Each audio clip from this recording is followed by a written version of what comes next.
Welcome to how to tag in LinkedIn post. So in this video we are going to show you how to tag in LinkedIn post. But before start of this video I want you guys to like this video and subscribe to my YouTube channel.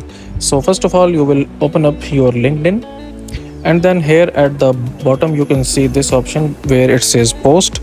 So simply tap on the post option here and now basically I will write something here. Let's suppose I need editor.